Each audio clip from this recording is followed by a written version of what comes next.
আমি একবার একটা স্কুলের ইভেন্টে গিয়ে দারোয়ান আটকাইছে যে ভাই কি চাই। আমি বলছি ভাই ইভেন্ট। দারোয়ান বলে তো আমি ভাই আমি স্পিকার। বলে কি কার? স্পিকার। বলে কি করবেন? কথা বলবো। বলে কি কথা বলবেন? ভাই অনেক কথা বলবো, আপনারে কেমনে বলবো?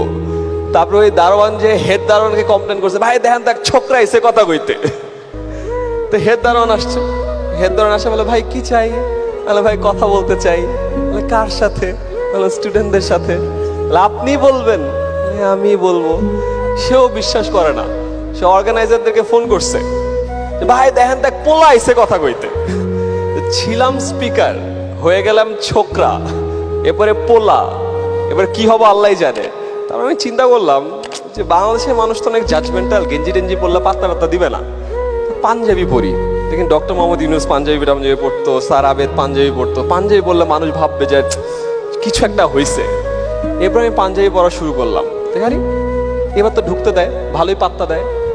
তারপরে পাঞ্জাবির উপর একটা কোটি গায়ে দিলাম, দেখি সুন্দর করে সালাম দেয়। আমি সারি নাইস, ব্যাপারটা তো বুঝে গেছি। বাট স্কুল ইভেন্ট পর্যন্ত এইটুকু ঠিক ছিল। বাট আমি যখন আবার বিভিন্ন কর্পোরেটের কাছে যেতাম, বড় বড় কোম্পানি সিইও যে মঈন ভাইয়ের মতো, ওনারা আবার পাঞ্জাবি পাত্তা দেয় না।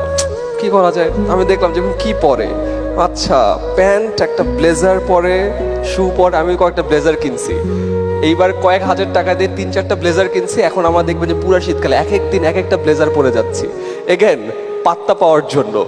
গেঞ্জি।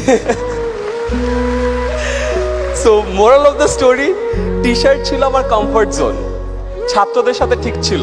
বাট যখন আমার লাইফে একটা চেঞ্জ আসলো, স্কুল কলেজে যাওয়া শুরু করলাম, কমফর্ট জোন থেকে বের হতে হলো। পাঞ্জাবি আমার কমফর্ট জোন হয়ে গেল। এখন তো আমার এই স্কুল চালানোর জন্য টাকা পয়সা দরকার, বিভিন্ন কর্পোরেটের কাছে যাওয়া লাগে, বড় বড় মানুষের সাথে দেখা করা লাগে। এইখানে আবার হচ্ছে না, আবার আমার কমফর্ট জোন থেকে বের হতে হলো। এখন আসছে স্যুট। এরপরে কি হয়েছে আমি জানি না, এরপর আলখাল্লা বা কিছু